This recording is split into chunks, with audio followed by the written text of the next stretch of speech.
It's live, Sherman Essential Sunday, and we got somebody filling in for us today. So we got a lot of stuff to break down, primarily in the state of Oklahoma, but then we're going to expand and talk about the national landscape as well. Let's get into this thing, fellas. You are Locked On Oklahoma State, your daily podcast on the Oklahoma State Cowboys, part of the Locked On Podcast Network, your team every day.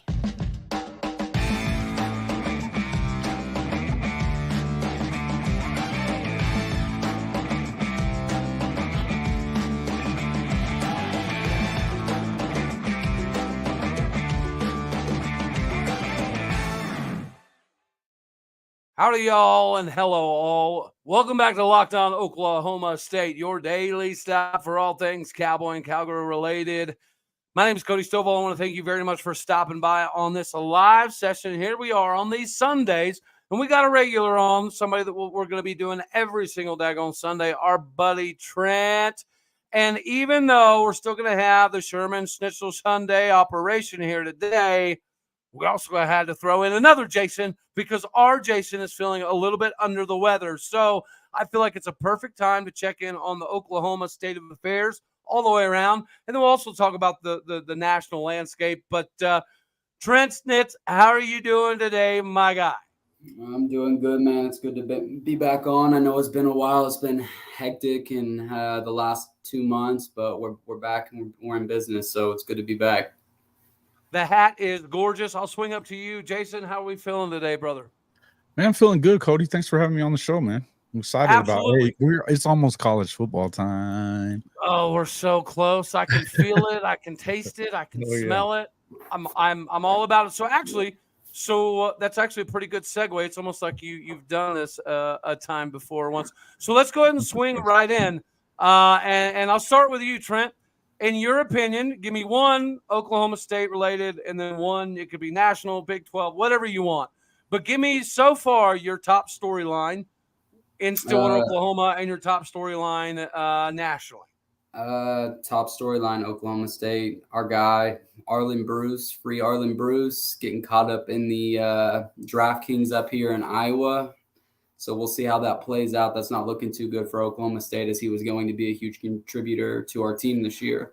Nationally, obviously, the Pac-12 crumbling. I mean, that's the biggest news still. It's been about a week now, but it's still the focal talking point. So I dig it. And I'll go with we'll go to the Arlen Bruce thing real quick, right? Because it is worth mentioning.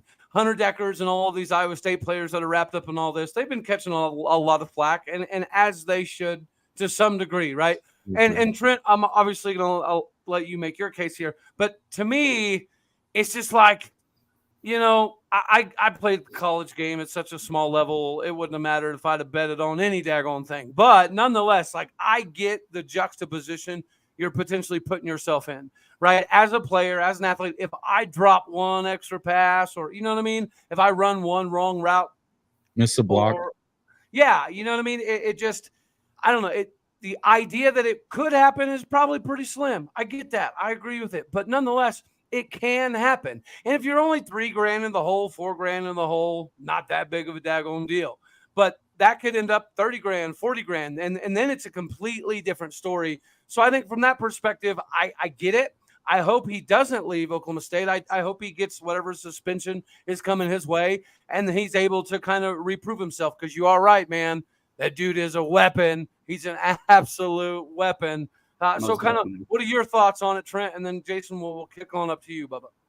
Honestly, it would be happening all over the country if sports betting was legal in every state. I know Oklahoma, it's not. So this is why this hasn't happened with Oklahoma and Oklahoma State players. I'm sure it would be happening if sports betting was legal there. I just, going into being a college athlete, I think, those coaches lay it out on the line for you, especially up here in Iowa with all the players at Iowa State and Iowa getting caught up in it. It's like you got to know better than that. Like Hunter Decker's situation, you're the starting quarterback at your university and you're throwing that down the drain.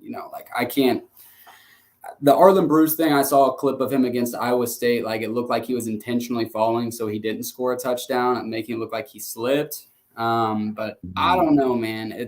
I don't want to speak on. I said like I back him because I think he's a super talented athlete, and I understand young college kids, they make mistakes. Shoot, we've all made mistakes when we were in college. You know what I mean?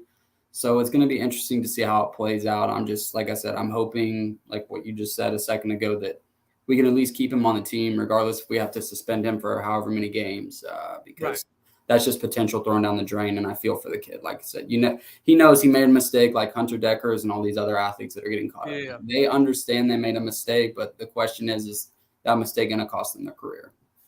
I dig it. And I think that's very fair. And so we'll kick it over to you, right? If you're going to be doing something is not exactly right, at least be like Clint Shelf instead of Baker Mayfield and have that get away from cop speed.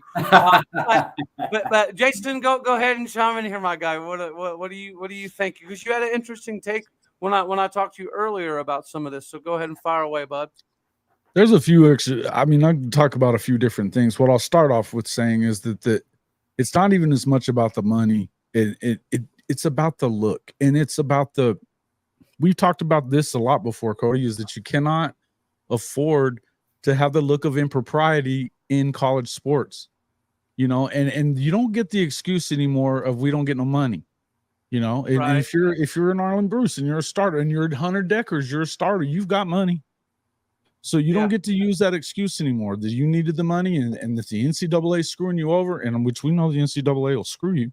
But the point is that they don't really have any teeth at this point. I don't know how much they could really do anything. It sounds to me like this is more of a cop problem when it comes to Iowa State and Iowa too, by the way. And if this is what's going on with Bruce, if he's I just heard Trent say it looked like he fell on purpose instead of scoring a touchdown. That's not even the thought, whether he's right or wrong, right? Whether you believe it or you don't believe it or you can prove it or not, doesn't really matter. The fact that there's that look of impropriety and, and if it could have changed the, do they win the game? Yeah, they still win the game, but they don't cover, right? I don't know. I don't know about the game.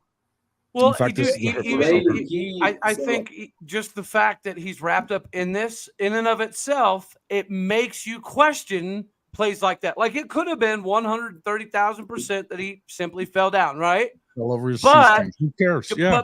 But because he did bet, like it gives that small opening of, you could see the validity of the sketchy level here. Well, and that's the thing about it is like Jason just said, you wouldn't even think about it until that news came out. And then you go back and watch all that film and you specifically look at that certain player and you're like, okay, like.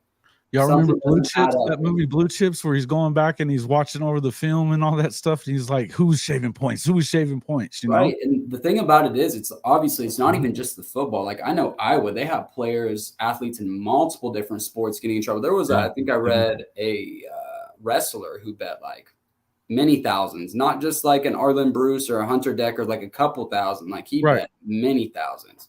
But the thing is, and again, it's not even, it could be, it looks worse the more money there's in there, because if you are a college kid and you're not like a superstar, I don't know how much wrestlers are making in NIL money. I'm guessing not a whole lot. It's not a revenue sport.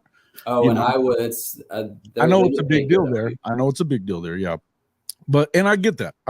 But the point is like, how much money can he make? He's not making football player money. You know what I mean?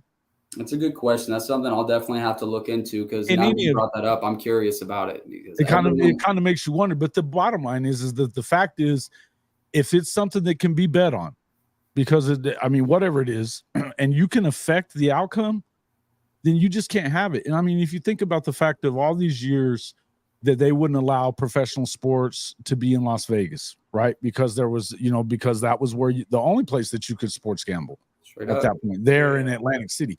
Now it's pretty much available everywhere. Cody, you talk about it on your show. You guys are you actually have advertisements for different FanDuel or DraftKings or something like that. You have that already. So it's available to people to do everywhere.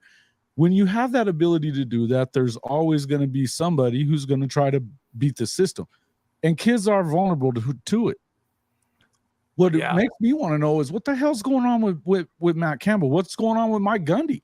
You know, why is somebody not paying attention to this stuff and it's allowed to happen? And I'm not just blaming it on the head coaches per se, but you got to have some control of what's going on. And I get it. There's 130 kids in your program. That's a lot of kids to keep up with. But look, if there's got to be somebody in control of that and in compliance. Now, obviously, they've gotten caught for a reason, right? And with the Deckers thing, how stupid was that? I mean, it's even on the video. Oh, don't post that. Don't post that video. I could get in trouble. Jason, see, I agree. I agree with you, like in the sense of, so Matt Campbell and Mike Gundy are in two like separate situations, because Mike Gundy, sure, this stuff has been going on for the last year. The state of Iowa has been trying to figure out what all athletes have been betting. Right, so Mike Gundy, when we recruited this kid, he had no idea. Okay, and I'm not necessarily blaming either one of them. Yeah, no. And so like he didn't know, and he's doing the right thing by saying, you know, we're not allowing him to be in any team athletes. Like he still is on scholarship. But like the Matt Campbell thing, and like, you know, for us older guys who are been out of college for a while, it's like you shouldn't have to babysit a kid who's between like 18, 24 years old and watch every single thing they do. Like I know Matt Campbell and whatever Iowa's head coach's name is, they have these conversations. From what I've talked to with people up here, they're like, they have these conversations at the beginning of every year when it comes to sports betting, and they say, do not do it. But I mean, like you said, 130 athletes that you have to worry about, like no coach is ever going, I mean, they don't have time to do that. You know what I mean? So there has to be a way. Like I agree with you. Like there has to be someone, they should put someone in charge of it, but head coaches, they don't want to. Well, even if it's just education stuff and being like, look, guys, we're going to catch you, because look, here's the thing about it. There's not really a whole lot of stuff that you can get away with anymore. Nope. Everything that you're doing on these phones right here is being watched by somebody. And if you don't believe that, go and watch that movie with Dianne Feinstein. I forget what it's called, but it got the guy from freaking Star Wars in it that plays Kylo Ren. Crazy, right? Or go watch freaking Snowden. They're watching. They know what we're doing, right? Whether you have the cameras on or the computer on or whatever the hell, they know what you're doing. So if you've got, and you know, in the case of Hunter Deckers and them, I mean, shit, they didn't even try to hide it. It was under his name, right? Yeah, that kid was straight up going into bars, just betting college kids. He's like, you know, and dumb. Like I know you saw that video. I know you guys saw that video of him in that bar, like sauced up, talking to some Iowa student, like, "Hey, well, let's make a $500 bet on this game, yada yada." But yeah, no, I agree with you. Yeah, look, and I'm just saying, and I mean, you know, yes, Pierce, I see what you're talking about there, and yes, I understand that it's not. I'm not blaming anybody. I just got done saying that Pierce is a piece of work. This guy, right? This guy constantly on my chops. But the thing is, and nobody knows what these kids. And yeah, you got to be a grown up. You got to be a grown up at some point, you know. And they expect, and particularly now that you're being paid to play the game. I mean, we can go ahead and call it what it is. It's pay for play. Let's not beat around the bush about it. It is what it is. And particularly now, what we talked about earlier, Cody, I think this may be what you were talking about. Does the NCAA even have any power in Oklahoma? Because the legislation basically said the NCAA does not get to suspend us for anything. Right? Yeah, but it being a betting thing, right? You're talking IRS type stuff. You would assume maybe it would be a little bit different. But no, I think federal charges can get your ass in trouble. But you know what I'm saying. But what I'm telling you is I don't think that the NCAA has any jurisdiction over this anymore. I'm tracking. Well, dude, they don't. Everybody knows. It's only a matter of time before the NCAA is. It's a pointless entity. Right? What I said this on my show when we kind of talked about Deckers before, right? Is I don't want to hear them anyway. They've been lining their pockets off the backs of these kids for years, decades. Right. So I mean, I get that. I get that perspective as well. So hey, that is a really good opening to get into the betting situation that's going on and all that fun jazz. I love it, Trent. All right, Jason, you shoot, buddy. What's the number one storyline for your opinion down in Storm and Norman and nationally as well? I hate to say it, but it's probably the recruiting stuff right now with Oklahoma. You've got multiple 4- and 5-star defensive linemen namely Williams Winery, who today was being basically crystal balled to go to Mizzou.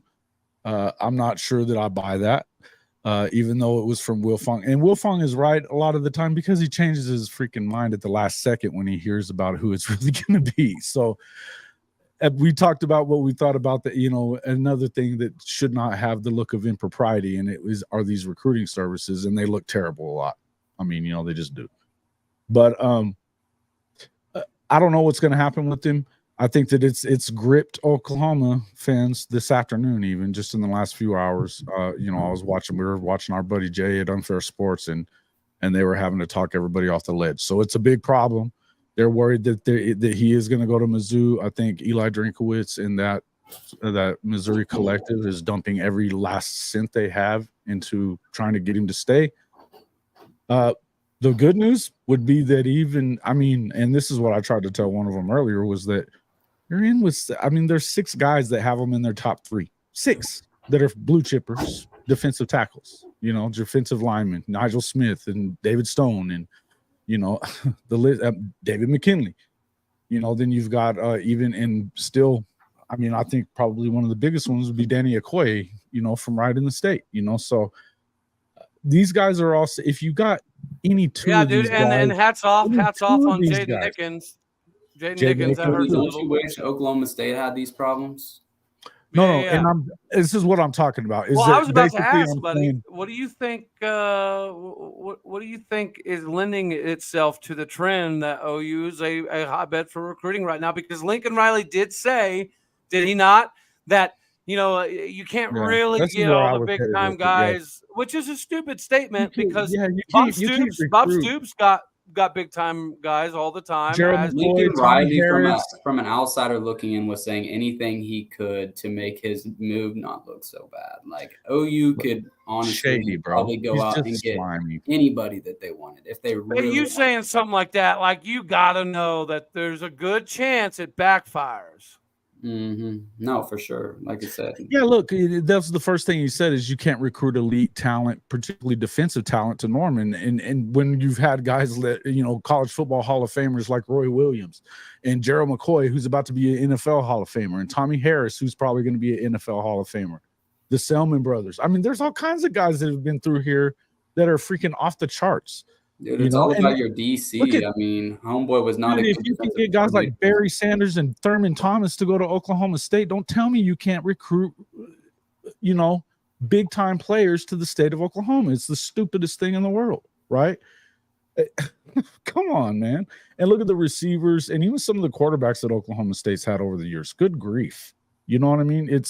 There's ballers that come to this state to play football. And there's ballers that play in the state in high school, by the way. You know what I mean? Gerald McCoy's a local product. David Stone's a local product. Okoye is a local product. We're talking about all these guys that are Oklahoma players. Nickens. Hey, these guys can all play. And it's, a lot of people, you talk about the Texas pipeline, which is super important. We know that. We know that. Yeah. But that's not something that you're going to lose if you're Oklahoma or Texas. And you continue to get these stupid narratives coming out of people like Lincoln and Colin Cowherd of all places that says that, you're going to turn in Oklahoma's about to turn it into the Nebraska of the SEC. How stupid is that? And yet they're still recruiting at that level. And the reason they are, honestly, as much as I think a lot of people realize that Brent Venables kind of left in the, it wasn't a cool situation for him why he left because he was upset that Mike Stoops was coming back to town and taking half the job from him. I thought he got ran out of town after OU got stomped on in Bedlam. But I could be wrong. That's just what I thought. I thought he got pretty much ran out of town. I think there's a mixture of things. You lost the national championship game to USC that year, and it wasn't pretty, and games happen. But Oklahoma's consistently, under Venables, had, top 10 defenses in the country. They just did. When he got to Clemson, it got even better, because they started getting not just guys from all over the country because he could do that, but he opens up a pipeline to Florida, the Speed State. You know, who was the worst defensive coordinator at OU, Mark Stoops or what's his face that was with Lincoln Riley that's out at USC right Mike or Grinch. Oh man, and the thing about Mike is that I think that something happened with when he took that job at Arizona and came back. He wasn't really the same dude, right? Right. Or it wasn't working the same. Whatever happened. But I think Grinch, yeah, for sure. I'm not a fan, and I think a lot of the big, you guys talk about body by glass. Right now, you've got, Schmitty in town. Before they had a yoga instructor, he's Wiley, and he's there at SC right now. You're going to see Bear's probably going to have lost 35 pounds whenever they start the season, right? Same with Mason Cobb and those dudes. They didn't get bigger, I promise. And if they did, they didn't get really stronger because that's not how they work. They just want to be fast. And, there's a sweet spot for that stuff. You need speed, but you better have some strength too, because you got to be able to, especially on the defensive line, man, you got to be able to fight through blocks and have burst and power, right? Especially going to the SEC where the SEC is built on defense. Yeah, man. Yeah. And it's exactly, if you're not built from the trenches out, you're screwed. You're not going to win there, right? And so this is a possible recruiting class that, it could be all-time good, guys. It could. And so that's a huge thing. I think nationally, honestly, the national thing I think is that, hey, football is freaking 16 days away for week 0. We get to see what all the hype about is with USC. Of course, they're playing San Jose State, so it's not that big a deal. But we're going to get our first glimpse of part 2 of Lincoln in Southern California. So also on top of that, also whenever we got over here, we talk. What's up, Fanatic? What's up, Coach I? They in there busting on you already? I was about to say, we got some comments rocking and rolling. So for a few minutes, so we'll get to Jason. What I want you to get to is your biggest storyline nationally thus far. And while Jason's getting into that, and we break that down here for a little while, we'll start answering some questions before we move on to the next segment. So go ahead and give us your national thing while we let some people fire away in here for a bit. I don't know. I think that probably there's a few different storylines. Obviously, we don't know what's about to happen with the ACC. You could see that come apart any minute now, right? So we'll wait and see kind of what happens there. But I'm kind of sick of that. But so my thing is that I'm excited about the start of the season, man. We get to the talking season's about over with. We're going to get to talk about stuff that's really happening on the field instead of what our projections are, and get to see the fruits of the labor of these coaches and these staffs and the kids themselves who've been putting in all this work. So, new season, everybody gets to start off anew, 0-0. I'm excited to see who's right, who's not. Trent, kind of on that line, I'll go ahead and pop this up from Fanatic. Just put a comment up there. ACC falling apart. If you were to take us inside that golden glass dome of yours, give us a timeline on how long you think the ACC has. Man, I really can't tell you because it all depends on Florida State and Clemson and who's going to put the money up to get out of there. It could be in the next couple years. It could be 2036. It really just depends. And I think if Notre Dame were to join the ACC full time, they wouldn't go anywhere, but Notre Dame doesn't want to make that commitment to the ACC. So, and it sounds like the ACC also doesn't want Cal and Stanford. So who knows, dude? They want out. I definitely don't think the alignment is over. Yeah, no, it's certainly not over. But, dude, that was a wishy-washy way. I wanted you to have a bold-ass take there, man. Like, okay, I'll ask you this. Do you think if you're a betting man, which I know that you are, if you're a betting man, do you think it's a done deal do you think at least 4 teams of the ACC are gone by 2025? I'll say yes. I'll get spicy with it. I'll say yeah.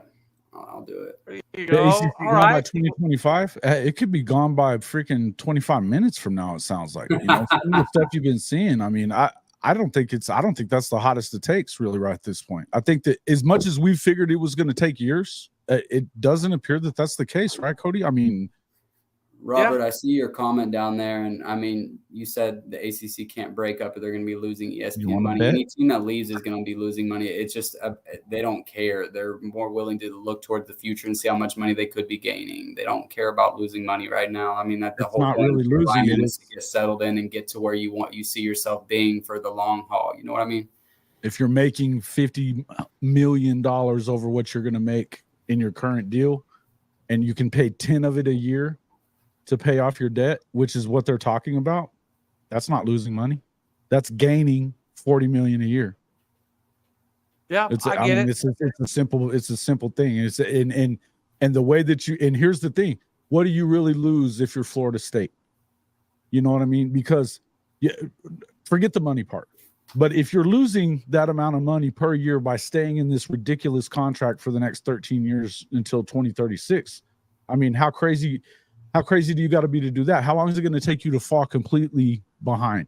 Florida State's just now trying to get back into the picture, right? They've been struggling since Jimbo, right? So go ahead. I'm sorry, Jason. I mean, no, you're good. No, and it's just the same thing that you kind of run into with the Big 12 is that I know they're doing some things to make up that gap, but why are they having to struggle so hard to do it? Because you can't afford to have that gap very big for very long. You just can't, because it's an arms race. And look, as great as the Big 12 is going to be in basketball, because they are you going to have a brand that can carry you and can go through and win the whole thing? We got to wait and see on that. And I'm not saying that you can't. What I'm telling you is that you can't if you're that far behind. And that's what Florida State and Clemson and everybody else knows.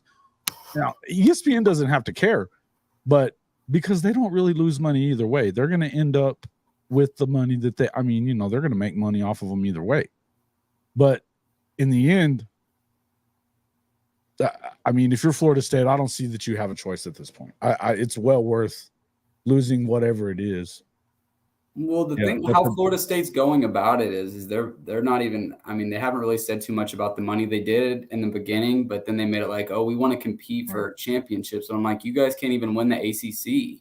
You know what I mean? That's just it's wild to me. Like, I get if you got more finances going into your program so you can recruit better or whatnot, but just that statement, I don't know why, it just made me laugh. I'm like, oh, we want to be able to compete for national championships. Like, you can compete for national championships in the conference you're in now. You just got to win it. Yeah. Well, yeah. I dig it. All right. So let's jump into another segment here. So Trent, I'll go to you real quick. Since you're wearing the greatest hat that's potentially ever been put out there. I'll send one to Jason. I'll mail one to Jason so he can wear it on his show. I'm sure his OU followers would love it. He needs it. Oh yeah, they'll let us know in the comments that he needs more orange. That's 100% factual and accurate. But all right, Trent, right? What do you think in one sentence? Like, okay, I'll give you an example. If Oklahoma State wins 10 games, it's because, like, I would say something to the effect of, we have 1,000-yard rusher and 1,000-yard receiver. Some along those lines. I can already answer that for you. You can stop right there. Our O-line can actually block. That's what it's all about. Yeah, that might help.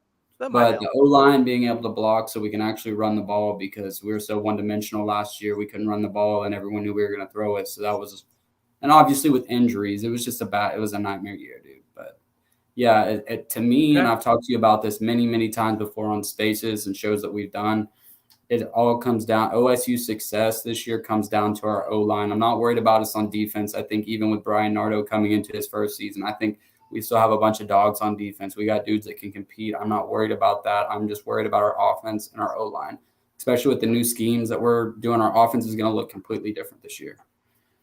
I dig it. All right, Jason, same for you. OU wins 10 games because? First thing would be the schedule. You take away 3 contender teams that were on the schedule a year ago that they lost to, and they're not on the schedule. They lost to Baylor, they lost to Texas Tech, and they lost to Kansas State. These were all 3-point losses, but they're still losses, and they're the teams that you would expect to be contenders. The second part of it is the recruiting and transfer portal, the guys that they brought in. I mean, this isn't that 124th ranked defense that you saw a year ago. We watched them in the spring game. You got freshman All-American Deshaun McCullough coming through there. You know, you've got PJ Adebawore, a 5-star, one of the top 2 or 3 players in the country coming. I mean, when he gets on the field, he's probably not coming off, you know. But on top of that, listen, I mean, Trace Ford coming over. If he's healthy, he's going to be a pain in the ass for teams. You guys know that he was a big time pass rusher, right? As long as he's healthy, you know. But they added a lot along that defensive line, which is what you have to do. Really, the secondary wasn't necessarily the biggest problem last year, but when you're not getting pressure on the quarterback, they have time. Your secondary is going to break down. You know what I mean? You guys, I mean, Cody, you talk about that a lot. You know, why is Nardo running the 3-3-5? Same kind of deal. They want to put pressure on the quarterback, right? And be able to kind of do some things that's going to, you know, it messes with the spread offenses for sure. So essentially, but defensively they're going to be better, and that's really, I mean, you already had a top 15 in the country offense. That, you know, really, I mean, if you look at what the scrimmage looked like yesterday, it looked pretty good on both sides of the ball, but the offense shouldn't be an issue, right? You know, you've got Dylan Gabriel coming back for his 2nd season. He's been looking great all during camp. Threw 2 big touchdown passes to Andrew Anthony in that scrimmage yesterday, 40-yard balls. Look, if the defense is even in the top 40 or 50, you got to figure that they're going to be able to make up those 3-point losses. You know, the other ones, you know, again, to me, their floor is probably 9-3, maybe 8-4, maybe 8-4. But I could see 4 teams that might be able to beat them on any day. I don't see all 4 of them doing it, right? I mean, I just have a hard time seeing that. I mean, you could see maybe Kansas, maybe BYU on the road. That's a tough win, right? TCU, and then Texas. I don't see UCF being a problem at all. I don't see Cincinnati being a problem at all. I mean, you have to show up and do your thing.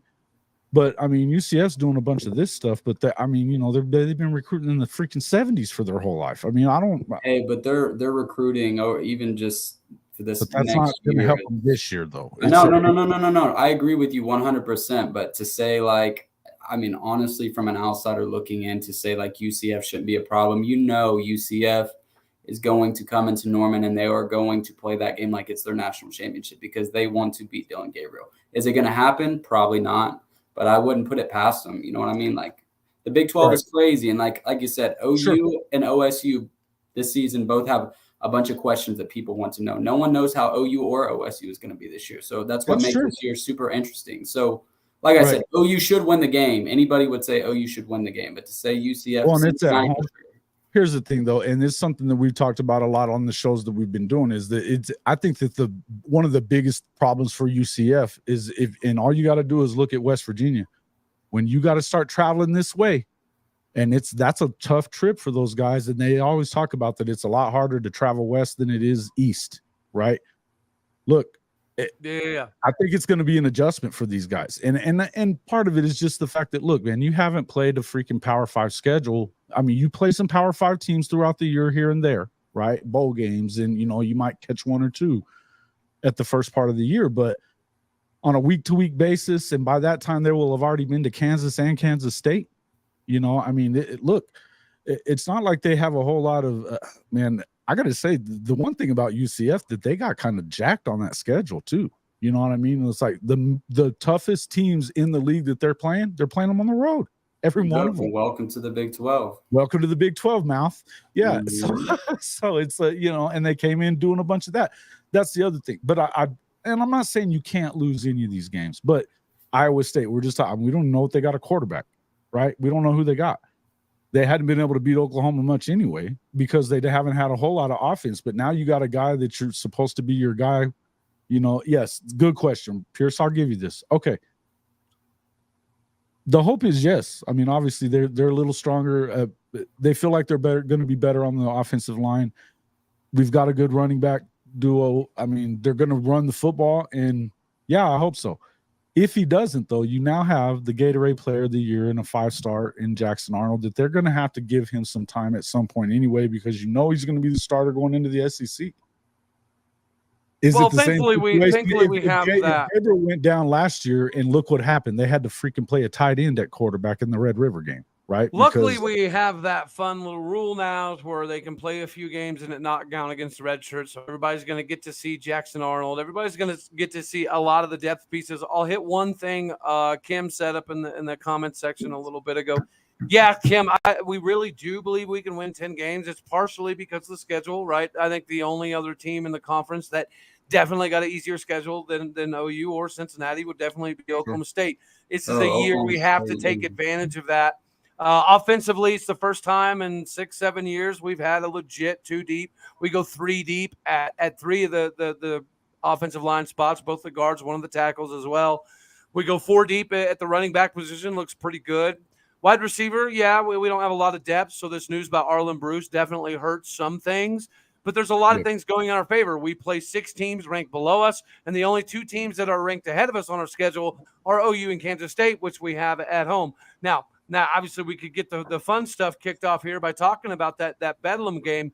But, more often than not, right, as diehard of an OSU fan I am, I also realize that we lose so many daggone Bedlams, it's hard to count it as a W. But I will say the thing that gives me a little bit of confidence in that department is the last time we thought it was the last Bedlam ever in BPS, it was pretty electric. It was a lot of fun, and we found a way to get it done. So I think if it has that level, if it has that same level of atmosphere that it had a couple years ago, 2021, I think it gives us a good chance. But if it's a scenario that stuff is going backwards, all sorts of crazy, and we've only got 4 or 5 wins, and OU's got 9 or something like that, then it is what it is. But I don't see that being a thing, because I think our schedules line up for a really good Bedlam matchup. And I actually, I'm interested to get your take on it, Trent. I'm pretty excited. Like I'm one of those people that I would prefer it be big. I would prefer it be 2 top 10 teams. And then obviously the preference would be to finally get over that hump and get another important W in the Bedlam series. So, well, how do you guys see this year's Bedlam just from a way too early perspective? I'll start with you. Trent. Go ahead, fire away, buddy. I think it's only right for the last Bedlam to be a top 10 showdown. I mean, that'd be absolutely awesome for Oklahoma and Oklahoma State for it to go out in a bang. You know what I mean? Do I think it'll happen? I don't know, because like I said, like I just stated, there's a lot of questions for Oklahoma and Oklahoma State this year. I would absolutely love it if both of them were undefeated going in. That would be absolutely awesome. But as an OSU fan this year, I'm just going to take it a game at a time, my friend, and just to hope we come out with a W and move on to the next week. That's all I can ask for this year, because every year it seems like I know what's expected of our team, but this year I really don't know too much about it. You know what I mean? So you know what? We'll see. Hey, since I can't do it, somebody go ahead and give Mr. Zach James here a standing ovation. This is good. This is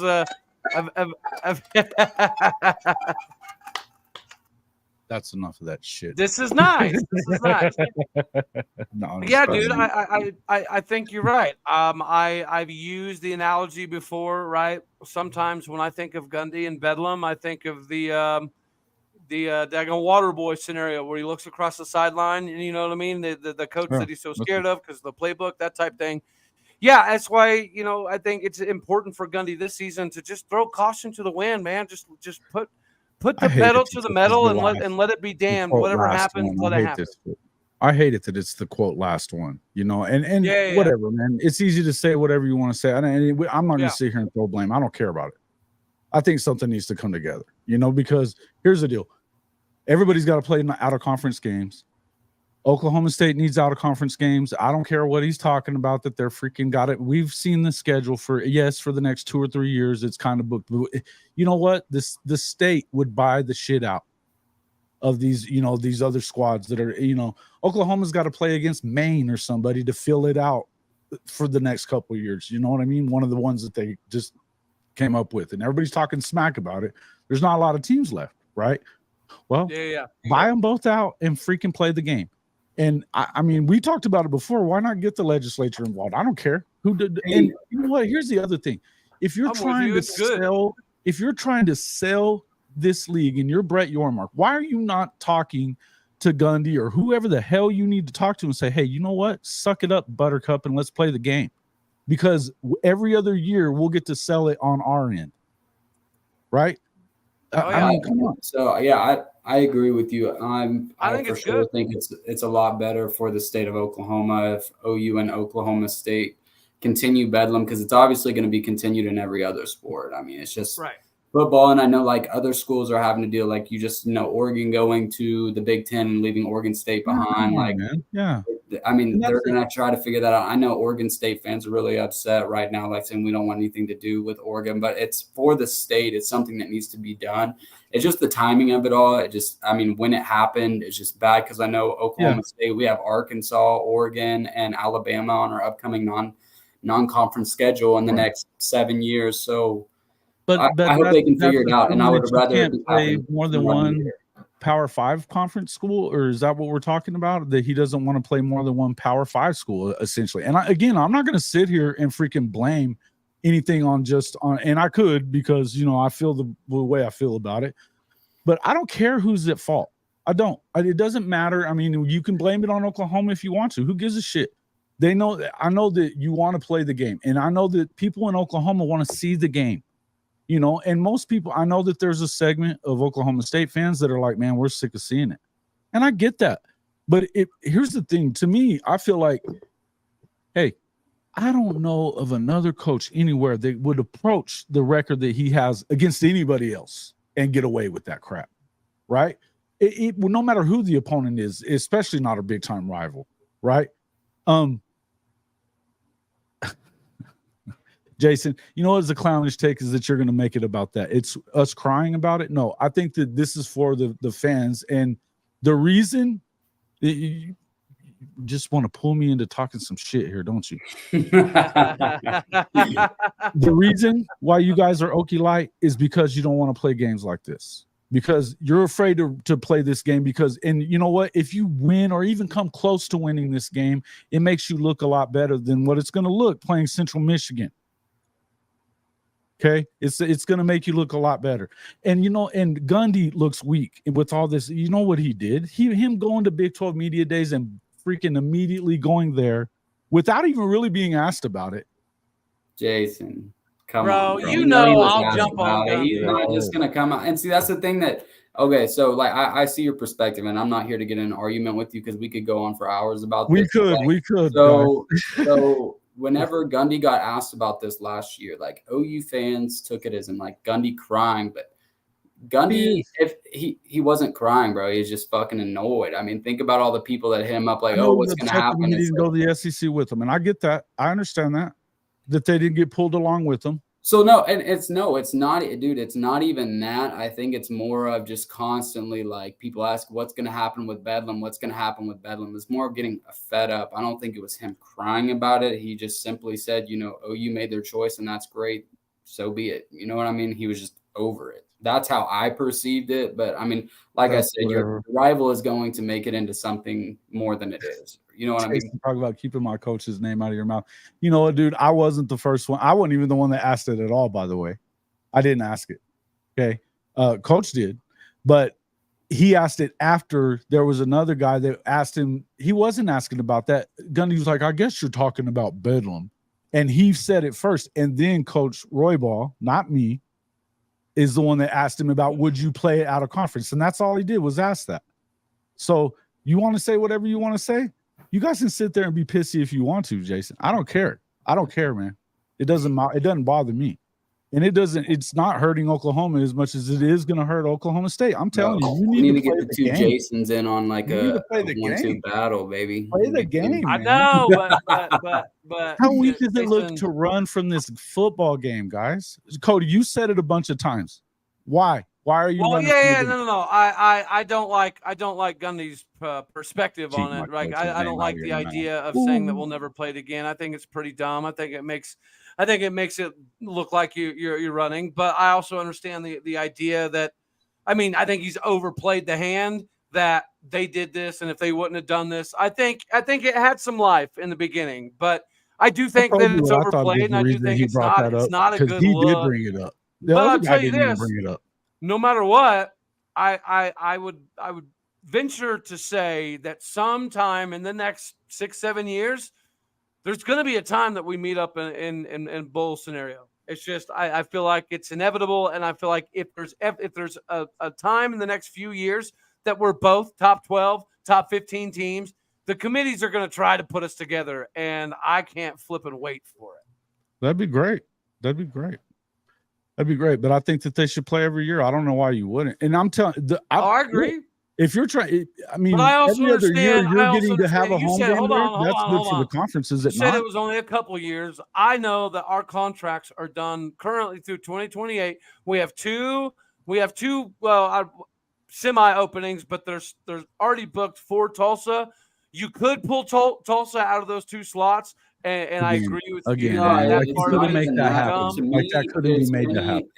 As Joe Castiglione, or however you pronounce his name, put it, saying like, hey, we would still want to play Bedlam. Like, if you guys really want to do it so bad, buy out one of our contracts with the team that we already have. I don't think that would be a problem at all. I don't know why. I mean, it seems like and I know it's not again. It's like a realignment. You would make money on it. You know that's what I mean? What I've said, but I mean, the question. I mean, anyone that I've talked to about it, like on the OU side of like, why should we have to? I'm like, well, you're over here complaining, saying we don't want to play it, and we've just simply stated, hey, our non-conference is already booked up until so-and-so time. So if you want it as bad as you're saying you do, buy out the contract with one of the teams, like one of the low teams. You know what I mean? Like, that's the easiest solution. If Castiglione really wants to keep Bedlam that bad, that is your option right there. And I think that would be don't you think there would be people in this state that would line up to pay that buyout? Yeah, but the question is, can OU afford to pay that buyout right now? Like, it's not even, and that's not taking a jab by any means at OU. It's a real question. I mean, they're going to be fine. Jason, can they though? Really, can they $500,000? They can pay it right now. Because I think if they wanted to, they would already done. Bro. They're not coming out of pocket for the buyout even. That's coming out of their earnings from the conference, and they're going to be making money immediately. Well, that's their own way for the buyout, unless Texas gives them money. I mean, that's the way that it's going. It's coming out of the money that they were already going to make. That's what they agreed on. And like I said, I'm more so happy that they have the money, bro. Come on.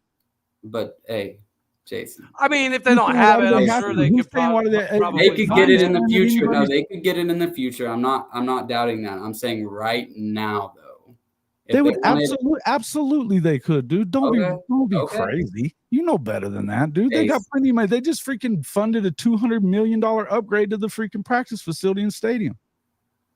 Who did? Oklahoma. What was the loan interest on that? I don't freaking care. Shit. I'm just giving you a hard time. I'm just trying to get you riled up. Grandpa left y'all all that cash, so y'all are spending it. Relax. Yeah, you're damn right. You're damn right, and we are greatly appreciative for Boone and his glorious money. All right, guys, let's have some fun here and roll around. All right, we'll do the same comment, but we'll go to Lubbock. We'll go to Lubbock, Texas. Texas Tech wins 10 games if anybody. Their quarterback, whatever, I can't think of his name on top of my head, stays healthy. I think Texas Tech is going to surprise. That's probably my biggest surprise team this year in the Big 12 is Texas Tech. They have a lot of hype, but I think that they can back it this year. So I'm really curious, and they have a really good non-conference game against Oregon's coming to Lubbock, I believe the second weekend of college football. So that's going to be a really fun one to watch. Yeah, I would say their quarterback is their strength, right? I'm a big believer in Tyler Shuck. I'm an even bigger believer in Baron Morton right behind Tyler Shuck. Yeah. I don't know what they're going to do running game wise. I don't know what they're going to do running game wise. And defensively has always been a little bit of a question, right? The defense every year is a question, dude. I feel like they every year have the worst defense in the Big 12. Like, always giving up the big plays. Like, dude, that Baker Mayfield, Patrick Mahomes game will forever be a classic, dude, because both of those defense were just so bad. It's nonstop offense. But that's Texas Tech literally every year. I think last year was probably one of their better years on defense. Right. Okay. Here's fair. the thing about wet blanket. This is not your granddaddy's tech. I can tell you that. This is because for sure. Joey McGuire, having been the Texas High School Coaches Association president, man, he has look at it. He's out recruiting a lot of Texas and A&M guys that he's getting to come there. He's all the guys that are in this quarterback room and gonna be in the quarterback room are Elite 11 guys. I think Robert's got a pretty decent point there, right? O line's going to be a little bit. I don't know how weak that is, and the defense isn't weak. They lost one guy that was a top 10 guy. They lost one guy. They actually. Well, I think he's meaning. Here's what I would tell you. They've been pretty bad. Here's the stats you need to know. 19 out of 22 guys are returning starters and seniors. 19 out of 22 starters are seniors. 5th year and they've even got a couple of 6th year for the COVID. If you want to know the stat that was important to TCU, that was it. That they had so many of those super senior guys, right? All right. Well, that is what Tech is full of right now, and they've got the younger guys that are behind them are ballers. Look, they're going to have some, and not all of them are necessarily going to be the great. But I'm telling you, 19 seniors that are freaking 5th or 6th year seniors, and they're out of 22 starters on offense and defense. That's a pain in the ass. This is the only Tech team to ever beat Oklahoma and Texas in the same year. Ever. It's never happened before. I mean, we'll keep in the state of Texas. Sleep on these dudes at your own peril, man. Sleep on these dudes at your own peril. That's all. We'll stay in the state of Texas. Baylor, we'll do the same thing. They win 10 if. Go ahead, Trent. Their quarterback, same thing, dude. Last year he wasn't consistent. Can't think of his name off the top of my head. Blake Shapen. Blake Shapen. Like, I feel like last year he had all that hype coming into last year after how he performed against Oklahoma State in the Big 12 championship. He just tore us up. Last year, I don't think he was that great. And so, I mean, bad games. Aranda really put all of his eggs in one basket with that kid because, that other quarterback that they had that was the starter all of that season leading up to the Big 12 championship game got hurt, yada, yada. He ended up leaving, obviously. So, I mean, it's Shapen. That's the only correct answer right there. It's, can he get consistent? I would say I would go a little bit, right? I'd throw a little bit of flowers to our guy, Dom Richardson. Dominic Richardson. How could we forget about Dominic Richardson? Well, I think that if Baylor, they have a pretty good backfield, right? I like Richard Reese quite a bit. I think Richard Dom, if Dom has a strategic goal and that goal is to only get X amount of yards at a time, 3, 4, 5 yards at a time, max, he can probably do that. The thing in Stillwater is we needed him to bust it for 14, 15, 20, and it didn't happen. So I think that if Baylor, if they can control the clock, that'll keep him in a lot of games and give him opportunities for Dave Aranda to kind of show off a little bit. We'll keep it in the state. Was against Baylor, a couple years back when he had 2 or 3 touchdowns in Waco. You remember what I'm talking about? Oh yeah. All right, so Jason, Houston wins 10 if. There ain't no damn way. I was expecting you to say something like, pigs fly. Yeah. A pig flies right out of Dana's ass. Yeah, no way. There you go. No damn All right, way. you know what? That's fair. There's probably not much of a need to stay down there. So we'll stay with some realistic scenarios here. Everybody's hot take. Everybody's hot take is Texas. Everybody's hot takes every year's flipping fracking Texas. And, I think they have more talent than they have in quite some time. Sure. But let's do the opposite here. Let's tear down the facade of Texas winning 10 games. Texas will not win 10 because, and I'll start this one, I'll say Texas ain't going to win 10 because they just got the cancerous crap figured out, right? Their locker room has been a joke for years and years and years and years and years. They think they're better than everybody. They think they've arrived as soon as they get on campus. I do think they're getting a lot of that figured out, but I don't think it's going to be instantaneous. I don't think it's all about that either, though, Cody. I think a lot of it has to do with the fact that it's Sark's issue is adjustment, right? Yeah, I love this. Yeah, that's good. Houston wins 10 if it's hoops. Yeah, they'll win 10 in the first month. So that's awesome. Look, Kim's is even better. Yeah, there's another one. Yeah, that's about the same as Sark winning 10, I think. Actually, Kim, way to go. A daily double. So look, Sark doesn't make his first year, he had leads at halftime 6 straight games. He lost all 6, starting with Red River. They lost all 6, right? I mean, good grief, man. Really? Then this past year, same thing. They have a 17-point lead in Stillwater. And Bijan and Roshan will get the football again. They're throwing it in the wind with the crosswind coming through still. And we know how that works out at that stadium, right? At Cowboy Stadium. There ain't no way that you should have been doing that. And he's throwing 25-yard freaking crossing routes that's got the ball moving. It's little stupid things, but every time somebody else makes an adjustment, Sark doesn't. I think that's his biggest issue. If he can learn to do that, y'all leave Hank alone, all right? Hank gets a little lost in the sauce sometimes, right? Why are y'all coming at my boy? He has an extra 6 to 12 pack every time we get on. Hey, come on, Cody. What? Every single time we talk about Hank being the man of the drinking hour, bro. What the fuck?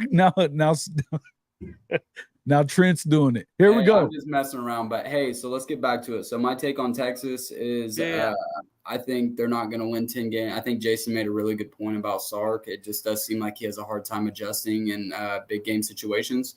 But I think Texas is going to win 10 games because they're Texas. I'm just waiting for them. Yeah, if they do, it'll be the first time he ever did too, Trent. That's the other thing. He's only won 9 games once as a head coach. Well, and so I'm going to tell you, this is exactly what's going to play out for Texas this year, guys. And I want everybody who's watching this show, remember this. So when Texas underperforms, they lose a game that they're not supposed to. They will lose a game that they're not supposed to. Yeah. And then the fan base is going to call for Quinn Ewers' head, and they're going to say, put Arch Manning in the game. And it's just going to I feel like it's going to cause that team to crumble. Do I think what that about Malik Murphy, my guy? You think they're going to skip Malik?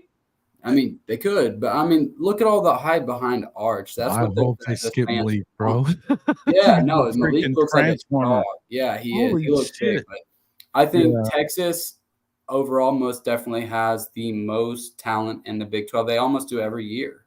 They just don't get utilized right, and I think a lot of those players are more about themselves than on a team. Malik is that dude, man. And Fanatics right there. Malik is the dude. If they bring him in, that's where, they should win probably, because he's 6'5", 225, has as big an arm as.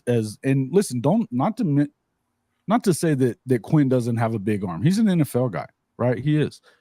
He's not this dude. This guy's like Vince Young 2.0, and he's 6'5", 230. He can throw it, and he's running like a 4.4.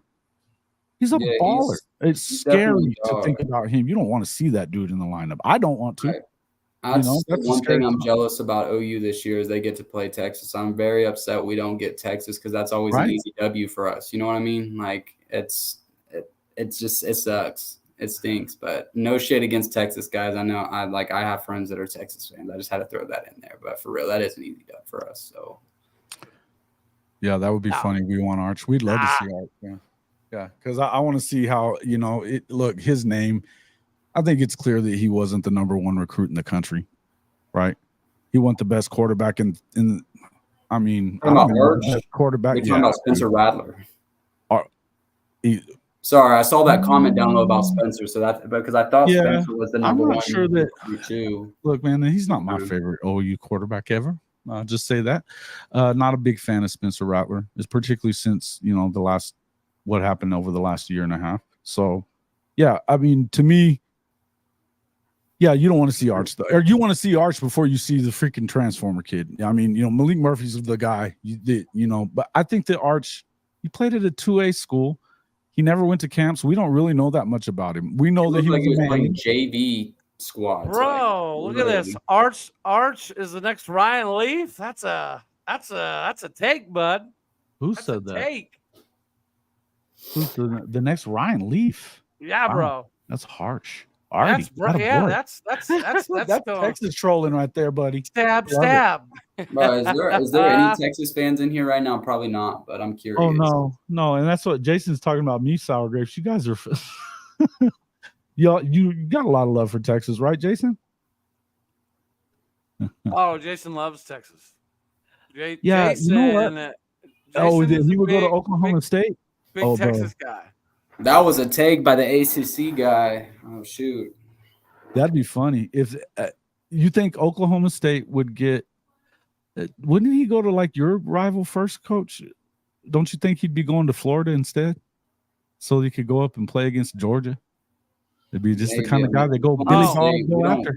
Oh, I see. Malik going to OState. I don't know, man. I don't know. I know people think that it's crazy to say, but I think we're pretty happy with quarterback. And BYU just got another quarterback today. So Milwaukee Smith coming to Stillwater is looking real nice. We got really nice quarterback, baby. Yeah. All right. Well, you know what, guys? Before we skedaddle on out of here, let's shift a little bit, to the other side of the coast. Do either one of you think that there's any chance in God's orange earth that the Big 12 finds a way to get Miami, or is that a foregone conclusion? Dude, why does people? If Miami will be, if the ACC falls apart, Miami's going to be in the Big 12. They what? will. You think They so? will What?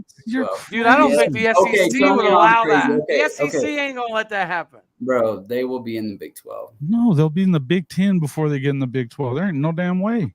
No way. There's no way the SEC is not going to take Florida State, right? and That's why the Miami Big when they 10's already gonna have get on one Florida. of them. But dude, it just, to me, I don't think the Big 10 would want them.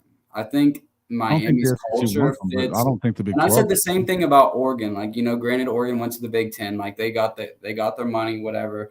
But I thought Oregon's culture and how they played fit the Big 12 like perfectly. I was really hoping that they would make their way to the Big 12. But I mean, it is what it is. Like I said, right now it's a business, and you're gonna go to wherever you can get the most money. And it finally happened. I didn't think it was gonna happen for Oregon or Washington, not for at least another couple years. But I think they kind of forced their hand, though, was the whole thing with the Big 10. No, I don't think they wanted to do it. I don't think that was something they wanted to do, but I think that. Hey, hold the hell on there, Mr. Hank. Why would that be a pipe dream? They're either going to go to the SEC, the Big 10, or the Big 12, right? And I don't know. I do know Fanatic knows some people down in those parts, so there might be some validity to the statement. But if the SEC That's what I'm saying, Fanatic, and the Big 10 don't want Miami, they've got to be Big 12 bound.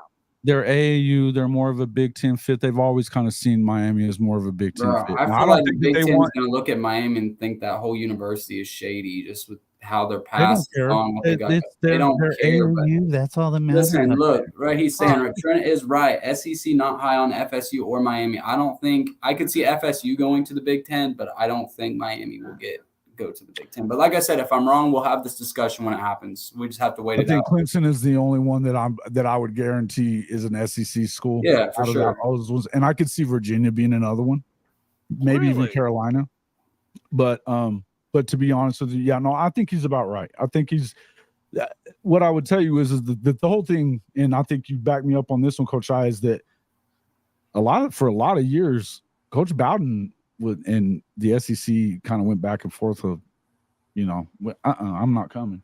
Yeah. Why do I need to do that when I go to the Orange Bowl every damn year anyway? Yeah. You know what I mean? So it was a better situation, and they didn't like it because it wasn't helping their conference get stronger. And then, there's, how that Southern stuff, man, is, there's a lot of freaking grudges that get held. And when Georgia Tech ended up out of there, they're another one of those schools that I doubt would ever be able to get invited back, right? I don't know. I can't even imagine. I don't know, man. I don't know. All right, Trent. You tell us, since you're right there in the thick of recently moving to Iowa. Does the Iowa State or Iowa fan base, do they seem to be freaking out about all this, or they just kind of take it in stride, you feel? So where I live right outside of Ames, so it's pretty much all Iowa State fans. Honestly, I didn't really know too much about Iowa State fans before I got up here, but they're super chill. The ones that I had talked to, I think they already kind of thought that they weren't going to be that good this year, so they're just like, you know what, it is what it is. I think they're taking it very well, compared to what, how Oklahoma State would if we lost our starting quarterback for some gambling issues or, like I said, but I asked a lot of them right when that news dropped about Deckers, and they said, take the under on our season because there's no way we're winning. So easy money right there. If y'all want to make some easy money, take the under on Iowa State. Take the under. There you go. Bro, why hold on, man? I wish you could come on here. I don't agree with this. 5 to 6 years, man. I think it'll be within 2, buddy. I'd say by 2026 for sure. You pay more attention than that, don't you? Come on now. Yeah, I would say I would be pretty comfortable saying 2025, but I'd put a lot of money on 2026 for sure, buddy. I mean, it could be 5 or 6 days from now that it comes apart, man. There's no telling. I mean, it may stay together for a while. What's this say? I'm trying to read this. Connor Johnson. I bet the OK State. Would we take that? Would we play Oregon State for a spot? I mean, yeah. Why would we not play Oregon State? Why? That's an easy. Is that Oregon State, dude? What? Hey, man. So I got on a Twitter space for Oregon State the other day, and actually they're really cool. But like, Oregon State has one good season in 20 years, and now they just think their head honcho can beat anybody. Like we were just in Corvallis 2 years ago. Spanked y'all with a young quarterback. I don't want to hear any business. You guys wouldn't. I wouldn't even say out of 10 games you guys would be. Who do you think's got a better quarterback now?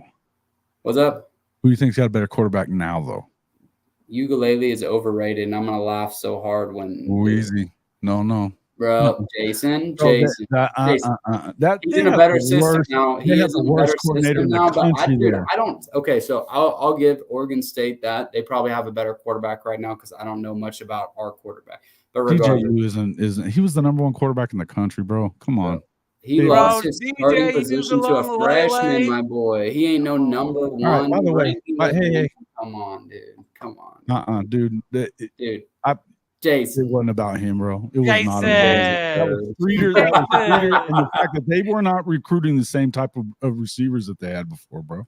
Wait, what? What'd you say? They haven't gotten a receiver open that could get separation in freaking 2 years, 3 years. What bet? What bet? What? I don't understand the bet. Do you want me to? Bet. Okay, I will take the bet. Somebody bet for y'all to play game for a spot in the Big 12. Yeah, you can take the bet. You know what? I'll take that bet, and then I will go straight to Brett Yormark and make sure it happens, man. I'm glad that I have that kind of pool, right? Yeah, dude, yeah, man. I do have that pool. He is literally locked on Oklahoma State. He can do anything with the Big 12 that he wants. Hey, to man. do. I'm waiting for this guy to say take the bet. What is the bet? Reason, all right. We should be betting if Oregon State goes to the Mountain West or not. That's what we should be betting on. Yes. You know what I mean? Too soon, bro. Too soon. Nah, like it's all fun and games. Hey, Jason, come on. Don't act like you didn't see what Oregon State's been talking about. All jokes aside, I'll tell you what, Connor's been super cool though. He's been on our show a bunch of times. He's a cool kid, man. But there have been. Look, it's just like the Utah guys. Who's worse than them? Who's worse than Utah? And they're here. That's what I'm saying. Who's worse than Utah? Connor's he's been on our stuff quite a bit. No, but all jokes aside, I do hope that you guys find he's busting y'all's chops a little bit. But I mean, they want a spot. Man. They're hoping. And dude, we've talked about how I think it sucks about it is that you have these schools like them they're getting left out of it right now. Yeah. And it does suck. And it would have been cool. It would have been cool if they'd have been and it all comes in the because conference. of people like SC and SC and freaking Stanford that don't care anyway. SC was on the damn way out and they voted it down for the whole merger. The merger should have happened. It just goes to show you that freaking hubris of the Pac-12 was out of freaking control, man. It was. Yeah. I will say, I think Oregon State, they do have a good fan base, and I think they may have started on all of their their renovations with their stadium a couple years too late. think for a while because, they were down bad for a long time. So Yeah. my whole thing is maybe they started a little too late. I do think they have solid fan base. I've been up to Corvallis. They have a beautiful campus. I have Dude, family. I that hate it attend for the there. baseball. I hate it for baseball, man. Their baseball is legitimate, Yeah, and I yeah, hate to see they are. that go. Hopefully, no matter how it shakes out, right? Even if and I'm not throwing shade, I'm just saying if they do end up in a G5 style of status, hopefully somehow they can keep that baseball program so it can be like a Dallas Baptist and an Oral Roberts Yeah. that's in the conversation for Omaha every single year. That would still be pretty cool. Yeah, no, for sure. Like I said, I think, them and Washington State for sure both got hosed, and it's unfortunate because any team, like, I The couldn't thing imagine. is, though, is at some point you needed to really that whole conference, you know what I mean? Aside from your Utahs and your Washington and Oregon and them, right? That they just look, they didn't prioritize. This is what Fitz was talking about last week, right? That they didn't prioritize sports. They never did, and they almost kind of looked down on the sports side of it, right? Yeah. It was hilarious to me that they made it about academics and stuff for, on realignment, because it was they always hated the sports side of it. They would never share money, never. Even if you could, they would never do that, right? So the fact that they did all of that and they neglected it for all those years, and then it's terrible that now you're in that situation. But I mean, what happened to all that money? What happened to all the money that you had? Now obviously there's been some mismanagement at the conference level, but these presidents haven't been doing the right thing with that money either. Because if that was the case, then you wouldn't be in this situation. It's partially the president's fault that they're in this predicament. I mean, it's not just George Kilikoff, or however you pronounce his name, as the president. Like, you guys, the Pac-12, it still baffles me to this day, turned down Oklahoma, Texas, Oklahoma State, and Texas Tech. Who would turn that down? Who would turn that down? That is so dumb. And that is where the Pac-12 started going down. Again, that's where when those conference presidents believed that they overvalued themselves at that point. They did. Completely 100%. overvalued themselves. They did. And when you just had your biggest market leave town, your blue bloods left town, and you're acting like you were worth SEC money, and you just weren't. Hey, Jason, Jason. Hey, we could maybe do one. We could do one better. Maybe we can get regular Jason, the Sherman side of the Sherman Schnitzel show on next Sunday. If you, Mr. Watkins, have some availability, we can jump in here and make this thing a big old ball. Hey, I got a ref outfit in the other room, a t-shirt. I'll put it on and I'll be the referee. Wear it. Man, I'm not coming in to talk BS.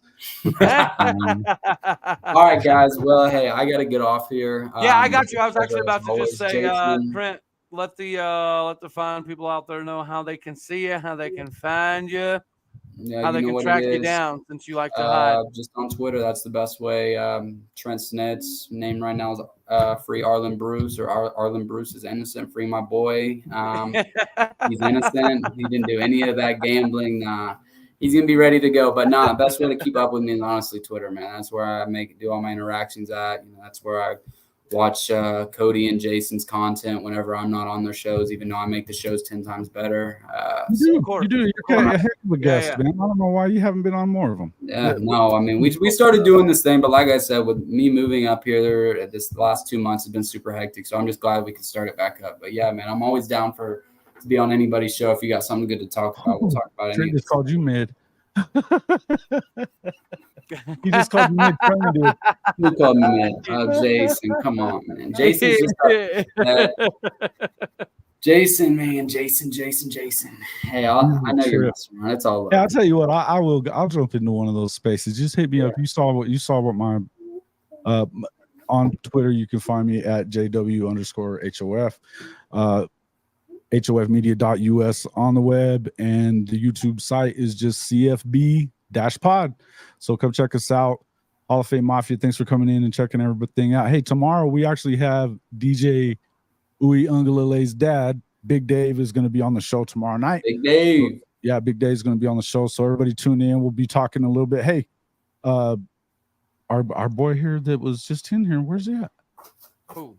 Connor. Yeah, Connor, come check it out, man. We're going to talk to him about DJ. We'll be talking to him a little bit about, hey, man, he's got kids on both sides of that rivalry. How crazy is that got to be? You got a quarterback and Mateo chasing him down. His kid that goes to Oregon. Edge rusher trying to get his brother. Hey, real quick before we hop out of here, Stephen G. Answer your question. What does Oklahoma State think about Bowman? He's going to be the second Heisman Trophy winner in Oklahoma State history. I'm just kidding, man. Like I said, I don't know much about him. I know he shredded us a couple years ago. Should be the guy. I don't think Jason understands my sarcasm yet. I do. I'm just laughing about it. I think it's hilarious. That was good. Yeah, no, I think if he plays like how he did against Oklahoma State a couple years ago, I think there's a lot of potential for us. But like I said, it's kind of up in the air right now. Yeah, we've talked. I like Alan Bowman. I think he's going to get a lot of playing time. He hasn't, he hasn't completely like run away with the job, but I don't think that's an indictment on him. I think that's an indication that Garrett Rangel is better than people think, man. But we like Alan Bowman. His leadership in the locker room has been a breath of fresh air. His ability to convert, right? His ability to what? He looks the part. He's big. He's got a big arm. Yeah. 6'4", 230. He understands the offense really well. He's got a good touch on the ball, good placement. He understands what to do. He's had 2.5 years of under center. So the transition to offense shouldn't be difficult, but Garrett Rangel is sticking right by him. Right. Cody needs on this Saturday. Yeah. What's up? You want to jump on Fan Addict with us on Saturday? Yeah, that's fine. Yeah, I can do that. Cool. Yep. Yeah. Hey, that's going to be a lot of fun. Y'all. Well, I appreciate you. All right, I appreciate you, Jason. Thanks for jumping in. The other Jason, make sure you go get all it up, buddy. I know you've got. Oh my Jesus, Mary and Joseph. How do I? Hold on. I'll shut that off. I'll shut that off real quick, fast, in a hurry. Yeah, I found a mute button. I couldn't find it fast enough. You're going to get on here, and you're going to derail and jack everything up at the very end, and you're going to make people's ears bleed before we get off. That's a dick move, sir. That's a dick move. Come on, bro. All right, fellas. My daughter's crazy, so I got to hop off here. But, yeah, it's always a pleasure, guys. Love you guys, man. We'll talk to you later. Take it easy. Yep. All right, y'all. Appreciate you, fellas. Later. All right, y'all. Well, it's pretty simplistic. It's pretty self-explanatory. I had a lot of fun with this one. Everybody make sure you give our buddy Jason Sherman a hard time. Go follow Trent if you don't already. Go follow some of what Jason Watkins does. He's an OU guy. We can't all be perfect. You have to forgive him for his misfortunes in life. But he does a really good job with covering the Big 12. So it's a fun time, and I appreciate everybody hopping in here. All right, y'all. I love you. God bless. Go Pokes. And until next time, later, taters.